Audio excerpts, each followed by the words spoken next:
We went MIA because I had the flu, but Valley Vision is back, baby.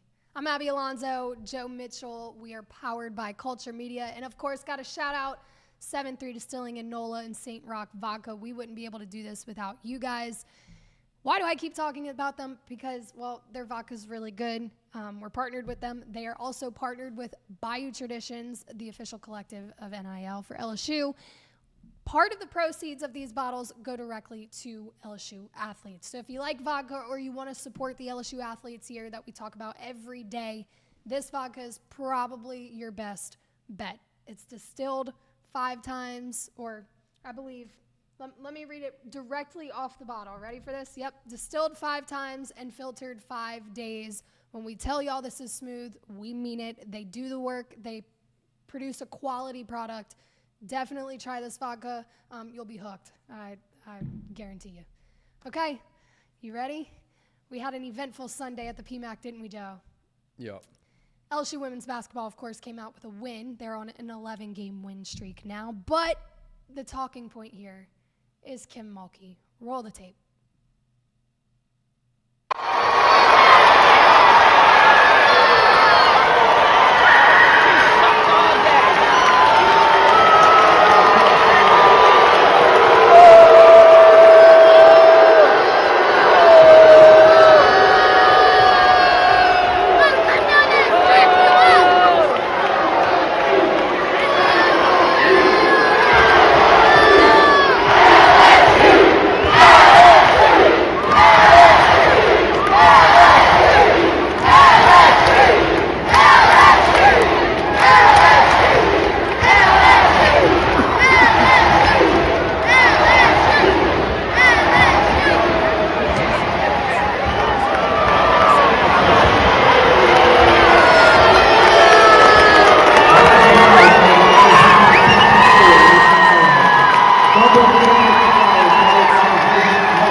They asked a question in the press conference on, like, you were up by 41 points at this point. What was the reason for the stomping on the court? And I mean, if you, in the video, you can see her, she is going at this ref. Like, fully. I don't know what would have happened if Angel Reese, Aneesah Morrow, Michaela Williams, and some of the staff hadn't, like, grabbed her. Because she was full-fledged, like, going at this ref. Now, to give you context, there had been bad calls all game. Actually, before I even start on this, there's a lot of backlash towards Kim Mulkey on social media right now. That video specifically just went viral, and people are not happy with the way she acted. But I'm going to give you context on maybe why she got so upset. This had been building up. So you have, 5 minutes left in the game at this point. You're up by 41, so take the score out of the picture here. Bad call after bad call after bad call. I mean, people in the PMAC are yelling. Like, LSU fans are fiery anyway, but yesterday the calls were terrible. So this came after, excuse me, I'm still getting over the flu. This came after I think Aneesah Morrow got called for a charge, and it was not.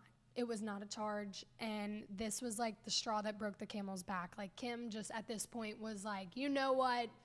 I'm going to go down, and I'm going to go down swinging because this is uncalled for. Also, it kind of got everybody hyped up. The PMAC was as loud as it had been all day, and it felt like it was packed. There wasn't a seat empty. Obviously, it was not a packed game. They were playing Northwestern State. It wasn't a huge game. It's a Sunday afternoon, the holidays, Christmas break. So there were a lot of backlash about that. I saw a lot of people saying, oh, the reigning national champs can't fill the PMAC or can't fill their arena.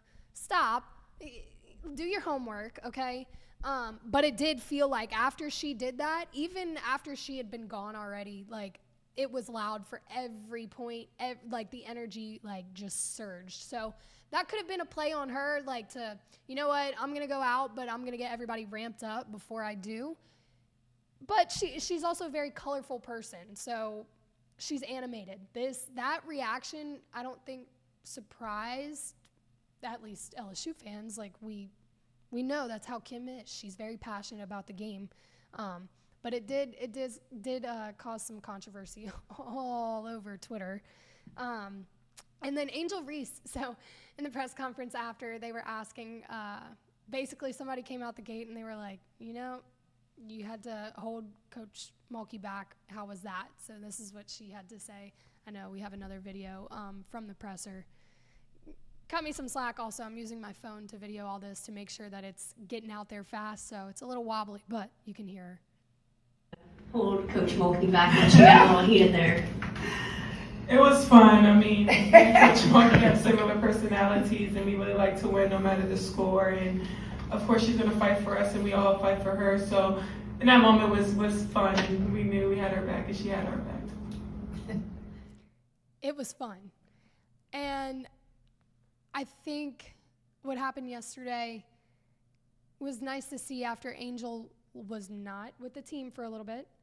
She comes back and you've got questions on her relationship with Kim, and to see her be one of the ones to go grab Kim and, like she said, have her back the same way that Kim has their backs and protects them from, the outside critics and kind of keeps them grounded. I think it's a mutual, or that relationship goes both ways, and I think that's what Angel was trying to touch on there. Another little funny piece of information, Kim shared that when Angel was grabbing her on the court, Angel is calling for Kramer, who is Kim Mulkey's son. Kramer, come help me. He is not on the court. He is sitting in the first row behind the bench, but Angel is calling for her son to come get his mom off the court to help Angel, which I thought, and Kim Mulkey said it was precious, which precious is quite the word there, but quite eventful Sunday to say the least.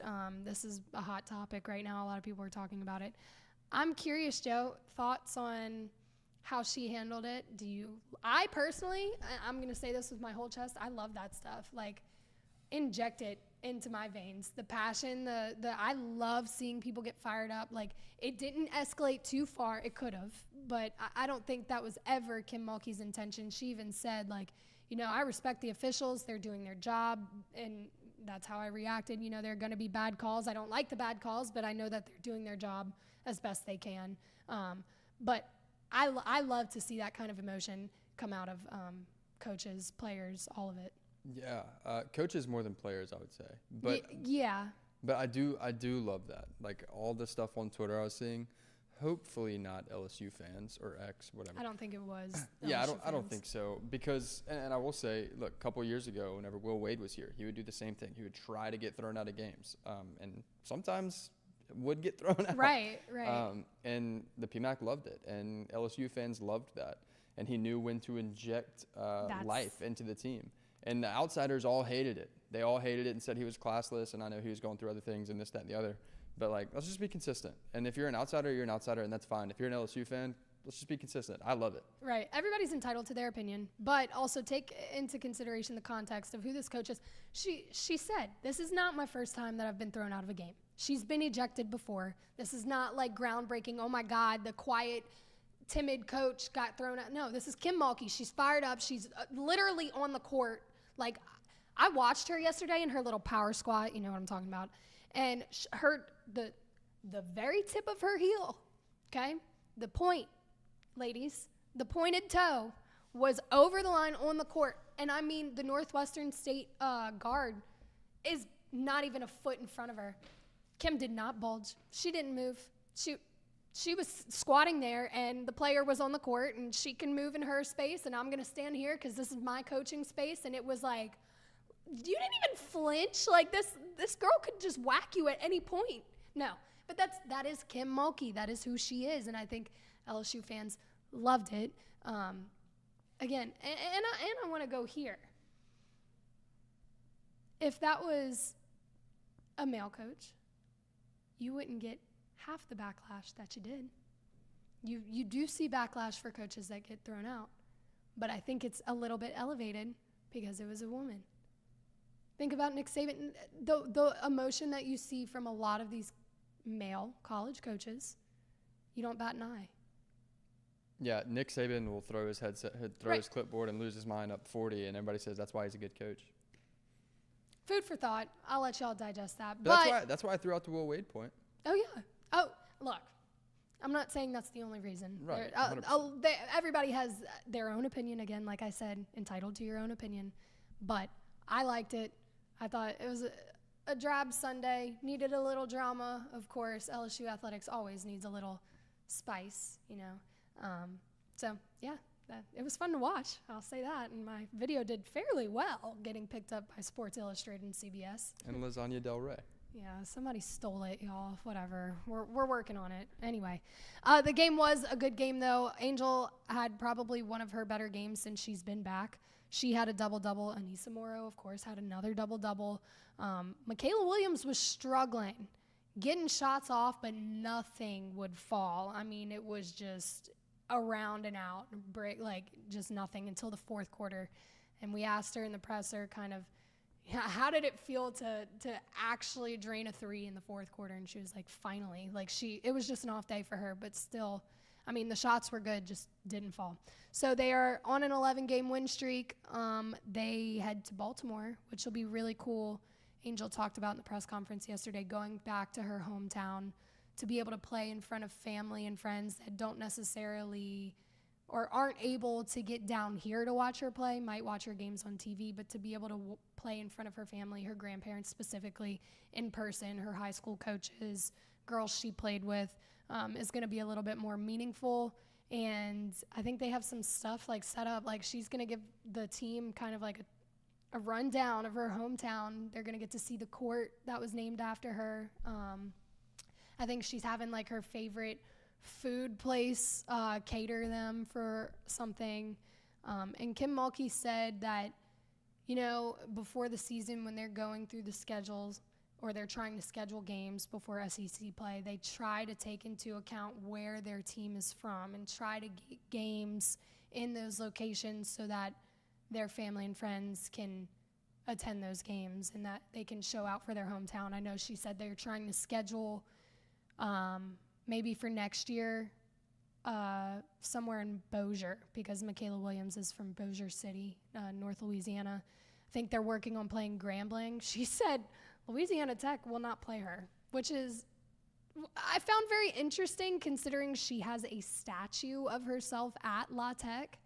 But, I mean, it's kind of a big ask to have the reigning national championship team come in and just go to work, but whatever. I did like that they try to schedule games to where their girls are from. Switching over to men's basketball, Jalen Cook is back. So he played against Texas on Saturday. He will play for the remainder of the season, and that comes with what are you looking at me? Will he play for the remainder of the season or just for the 14-day period? No. He is good to go for the rest of the season. No repercussions, none of that. And that comes because, quotes, the NCAA has since agreed to a court deal with 7 states on Friday that would allow all 2-time transfers to be eligible to play immediately without retaliation from the NCAA until the end of the spring sports season. So he is good to go for the rest of the season. Perfect. I know there was a 14-day period that they blocked the whatever it's called. They blocked it, and he would have been able to play for 2 weeks. But no, he is good to go for the rest of the season. In his first game back, he had 13 points and 16 assists. Unfortunately, LSU still fell to Texas 96-85. Really slow at the first half, and this is not the first time that we've seen them be slow in the first half. They can't seem to collect an entire game or be consistent across the entire game. It comes in waves where they either start slow and then they're in a comeback situation, which is what happened Saturday. They went from a 22-point deficit to a 7-point deficit and just kind of ran out of gas at the end and couldn't pull it off. Or you see them come out the gate really strong and then just kind of dwindle off. So they're still trying to figure out that consistency thing and being able to play a full game, give the effort and give the basically just be consistent the whole time. And it's not so much the offense. Jalen Cook, we talked about him coming back. He's going to make a difference for the offense. He came in with 13 points, 16 assists. Hopefully he's able to kind of overpower or kick it into high gear for this offense to be so productive because the defense is just not there. They struggle with shooters. They struggle from the three-point or defending three-point shots, and it's not getting better. So if the defense, similar to football, if the defense can't figure it out, the offense is going to have to level up. Jalen Cook could be hopefully a good pop for them to do as much as they need to do if the defense cannot kick it into high gear and figure it out. Excuse me. All right, speaking of football, just before we started the show, Jaden Daniels came out and opted out of the bowl game, so he will not play in the ReliaQuest Bowl on January 1st, meaning Garrett Nussmeier will probably get the start. I'm sure this is kind of I'm going to prepare for the draft. You know, his draft stock, you don't want to get hurt. You can't really gain anything personally out of a bowl game. I'm not super surprised. I am like a tiny bit shocked just because Malik Neighbors is up for that record or has the potential to break the career yards record, right? And I figured Jaden would want to be the guy who's throwing him the ball. But when you weigh the options and looking at it from a business perspective and like longevity of your career, maybe, you know, being careful about injury is the right way to go. I know you've said this before. I don't like when players opt out, but I do understand it. I love Jaden. I don't have anything ill to say about him or the fact that he's not going to play in the bowl game. That's a personal decision. It's his career. I'm not the one in his situation, so I cannot say anything. But I would have liked to see him throw the ball to Malik to get that record. But this could be a good thing because we're going to get to see Garrett Nussmeier hopefully for maybe 4 quarters. I'd like to see it. I doubt it, but I'd like to see him go through a whole game. You won't. You'll see him for a good bit, but given that he is pretty much in line to be QB1, you want to see what he can do, what he can flash. What are your thoughts? Yeah, I mean, I definitely want to see what he can do in this bowl game. I think we saw a decent amount of that last year, and just in the minutes he did play this year, I think he's more than capable. I think he's got a crazy good arm. He obviously doesn't give you the same advantages on the feet that Jaden gives you. Maybe the decision-making won't be, equal to what Jaden's was this year. We'll see. I am looking forward to see him play the full game, but I don't know if it's as clear-cut QB1 as we think right now. I don't think so either, and I wouldn't be surprised if they hit the transfer portal to try to bring in some more depth there. But Garrett being around, his name has just been around for years now. I think he, at the forefront of every LSU football fan's mind, he is the one that we're kind of waiting to see. Is he going to step into this role, or is somebody else on the depth chart going to be the next guy? Are they going to go get another QB1? Like, what's going to happen here? He's got an opportunity in front of him, and I don't think it's clear cut. I think in the quarterback room right now, he's the best quarterback outside of Jaden, obviously, but Jaden's sitting. Right.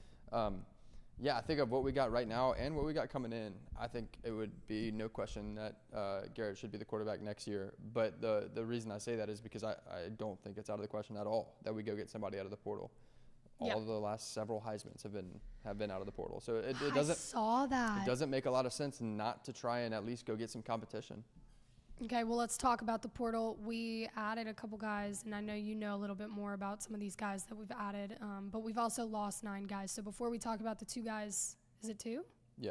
The 2 guys that we grabbed, some of the guys that are out: Sage Ryan, Fitzgerald West, Marlon Martinez, Quincy Wiggins, Jackson McGowan. Yeah. McGowan, Bryce Langston, Kevontre Bradford, Armani Goodwin, and LaTerrence Welch. So all of them have entered the transfer portal. They will not be with LSU. It's a lot of defense, a lot of running backs. I mean, you kind of figured with the way that the running back room looks and will look in the coming years, that may have been a good move for them. And you see a lot of these guys go elsewhere when they didn't have the career at LSU that maybe they were hoping to have, and they go somewhere else and they just pop off. And, of course, you want that for them. Once a Tiger, always a Tiger, so hope the best for them wherever they do land. We brought in a wide receiver from Mississippi State, Xavion Thomas, And then a safety from A&M, so got some defensive back help, hopefully. Jordan Gilbert. You know anything about those guys? Yeah, I think the safety from A&M is huge. First of all, I think Sage Ryan leaving is the best thing for him, and I hope he goes somewhere and balls out. He's a crazy good talent. Obviously never meshed with the LSU defense. He kind of lost the LSU fan base. So I hope he doesn't go anywhere in the SEC West. I know we won't have divisions next year, but I do think he's a guy that if he goes to the right place and gets confident, he'll be a really good defensive back. So there's that. I do think the safety from A&M is solid. Like, I think that's a huge get, especially considering the depth of our defensive backfield. Losing LaTerrence Welch. I mean, look, even Sage Ryan, right? Sage Ryan was a safety who was having to play corner last year. Mm-hmm. So you had a guy who was a 5-star safety out of high school, and you had him playing out of position, and he didn't have the confidence. He lost the fan base because of it. Had a lot of missed tackles, and really a season that I don't think he was super impressed with, and I think that's why he's in the portal. So I think defensive backs are just priority, and this is a great start. Yeah, we knew that this is where we were going to be during the offseason, and they have got to hammer this transfer portal, and they've got to do it right, because what you've got right now clearly didn't work. I don't know that you have any superstar recruits coming in this year. And correct me if I'm wrong, Joe. Yeah, you don't have any blue chip guys, but you do have some 3 stars out of New Orleans coming in, which honestly to me, I'm gonna take a 3-star out of New Orleans that was playing for a John Curtis or a Bird or a St. Aug or any. To me that's a 4-star, so I'm cool with that. And look, not to knock them, but the transfer portal has proven to be an asset in multiple ways. I mean, look at our 2 Heisman quarterbacks from the past couple years, both out of the transfer portal. So you can go out there and get some guys that could completely change the realm here and hopefully help the organization move in the right way, make the adjustments that we know need to be made from this past season. And I think Brian Kelly knows that. He knows obviously he knows that. He knows what he's got to do to add to the guys that are already coming in. He's got to go to the transfer portal and correct this secondary, honestly. But yeah. Where are we at? Oh, Gymnastics had Gym 101 this weekend. They showcased 50 routines on Saturday. And Jay Clark, their head coach, said, quote, "It was extremely encouraging to see what we saw tonight. It takes incredible mental fortitude to do what they did tonight this early in the year, so I'm just proud of them. We're certainly pleased with what we did tonight, but not satisfied. We are going to continue to iron out the wrinkles and get better, but I'm excited to see the potential." Again, 50 routines, you got to see everything. They did it in a way that kind of mirrors how their meets go. They split into 2 groups and then kind of alternated between events. So they started on floor and beam and then moved to, I think, bars and vault. But to simulate how these meets go when you have more than 2 teams there, when there's a couple different teams, there's a lot going on. So they kind of put them into like a in-game or real game, is how I want to say it, scenario to kind of be able to perform in that format. They did well. Cammie Hall and Kaya Johnson both came back, vets who didn't compete last season because of injuries. Kaya Johnson, who was one of the guests on the Up and In show with Anthony, kind of talked about her injuries and how that's been for her along her journey in gymnastics, and how the injury thing is really deep in gymnastics because of the mental strength it takes to be able to throw these skills and do what these girls do. So even when you're 100% healthy, that risk of injury is always kind of there. I feel like that's just embedded into the sport. But to come back off of an injury and then have to battle the mental side of that recovery of, okay, I have to throw a pass that is making me a little nervous, that's a make or break, because if you've got any sort of mental block in that sport, you shouldn't be throwing anything. So to see those girls back out there doing what they love to do is awesome. You got to see a lot from the newcomers, and I think it was just a good kind of little glimpse of what the season is going to look like. Of course, that is what Gym 101 is for. But they will open the season January 5th. That's their first meet, and we've talked about it before. If you've ever been to a gym meet at LSU, you know they're great. If you haven't been, check it out. You will want to go to many more after that. We'll round out with Tiger T. Miss Flau'jae Johnson, not only playing basketball, but she's got a rap career, we know. A couple weeks back, she finished a game at Southeastern, hauled butt back to Tigerland to perform at Fred's at 1 a.m.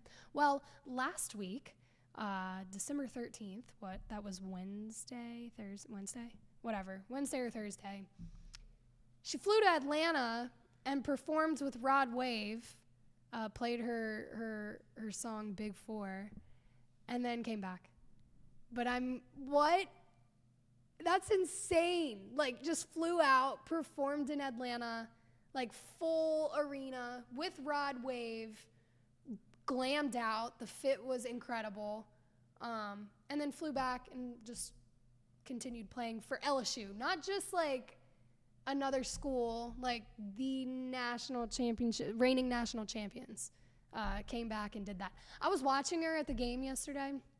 She'd come out and sat on the bench, and I'm looking at her, I'm like, how does she balance not only D1 college basketball, which we know how much Kim Mulkey asks of those girls and how hard they train,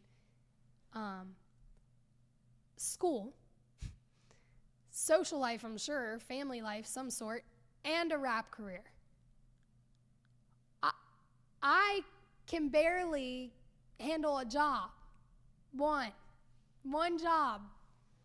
Props to you, Flau'jae. You're doing big things. We already know. You fly to Atlanta in the middle of a week and just go perform with Rod Wave and come back to play basketball. Insane. Love it. That's the LSU effect. They're doing something different. That's all we've got for y'all today. We will be back Thursday, barring that this flu is gone. Apologies for the voice.